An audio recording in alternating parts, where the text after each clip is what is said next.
Iiraan iyo Israa'iil dhexdooda waxaa ka dhaqan gashay xabad joojin aan caga badan ku taagnayn taas oo suurtagal ka dhigi karta in xil walba ay burburto xabad joojinta dhinacyaduna ay dirirta dhanka cirka ah dib u bilaabaan maalin qura oo laga joogo waqtiga ay dhaqan gashay xabad joojinta waxaa dhinacyada ka soo yeeraya eedo waxaana dhinacba dhinac kale uu ku eedeynaya inuu jabinayo xabad joojinta Israa'iil ayaa sheegtay in Iiraan ay soo qaaday weeraro drones ah waana arrin caqabad weyn ku ah xabad joojinta Israa'iil waxay intaasi ku dartay inay soo riday 2 diyaaradood oo kamid ah diyaaradaha aan duuliyaha lahayn Iiraan dhankeeda waxay sheegtay inay ka go'an tahay xabad joojinta waxaana hadalka Israa'iil ay ku safeysay mid been abuur ah iyadoo Israa'iil uga digtay isku day walba oo ku aadan inay weeraro ka fuliso gudaha Iiraan xukuumadda Tehran ayaa hadalka Israa'iil ku tilmaantay marmarsiyo lagu fashilinayo xabad joojinta waxayna dhankooda xuseen inay iska difaaci doonaan duulaan walba oo Tel Aviv uga yimaada sidoo kale taliyaha guud ee ciidamada Israa'iil ayaa sheegay inuusan si rasmi ah u dhamaan dagaalkii ay Israa'iil kula jirtay Iiraan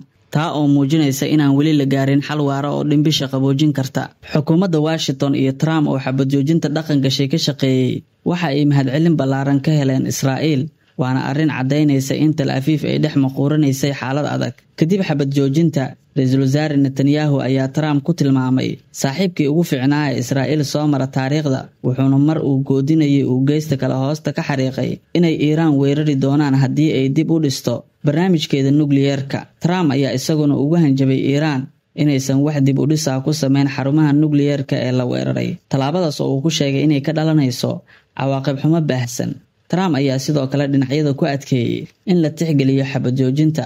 lagana shaqeeyo nabadgelyada bariga dhexe dhinaca kale wargeys ka soo baxay Israa'iil ayaa sheegay in Israa'iil ku qasartay dagaalkii ay la gashay Iiraan ilaa $5 bilyan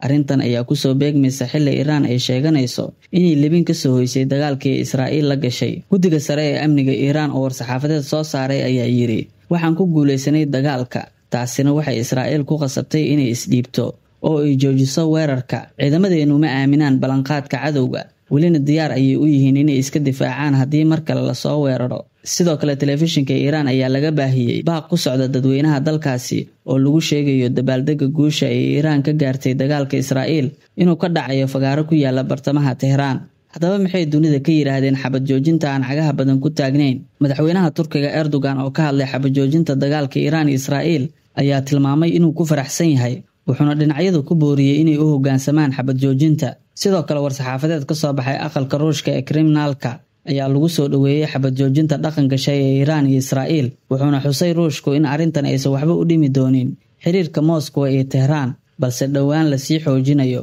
Ra'iisul Wasaaraha Ingiriiska ayaa isna sheegay in xabad joojinta Iiraan iyo Israa'iil ay tahay mid muhiim ah wuxuuna yiri tani waa fursad lagu sugi karo xasiloonida bariga dhexe ee aadka loogu baahan yahay Trump ayaa sidoo kale soo bandhigay dhambaal oo uu soo diray madaxa gaashaanbuurta NATO Mark Rutte taas oo ugu hambalyeeyo Trump go'aanka xabad joojinta iyo dadaalka uu Mareykanku ku bixiyay arrintaasi si kastaba dagaalkii u dhaxeeyay Israa'iil iyo Iiraan ayaa ahaa dagaalkii ugu dheeraa oo si toos ah u dhexmara labada dhinac waxaana lagu xasuusan doonaa inuu ahaa mid lagu hardamay iyadoo la isku adeegsanayo gantaalo maskax iyo xogo sirdoon balse sida falaqeeyaashu sheegayaan aanay cidna guul buuxda ka gaarin marka laga reebo muujinta Iiraan ee awoodeeda iska caabinta dhanka Israa'iil dagaalkan ayaa u noqday darsi waxayna ka baratay inay halis cagaha la galayso haddii aanay Mareykanka garab buuxa ka helin waxaana soo daahidii Mareykanka ay walwal badan ku abuurtay Tel Aviv Mareykanka ayuu sidoo kale dagaalkani feejignaan dheeri ah ku abuuray maadaama duqeymahoodii ay Iiraan uga falcelisay si degan oo adeeg iyo waaya aragnimo ay ku dheehan tahay dunida ayaa geesta kala aragtay in dagaalada waaweyn aysan ahayn hub iyo gantaalo kaliya balse ay yihiin kuwo ku dhisan xog xeelad cadaadis siyaasadeed iyo xigmad dagaal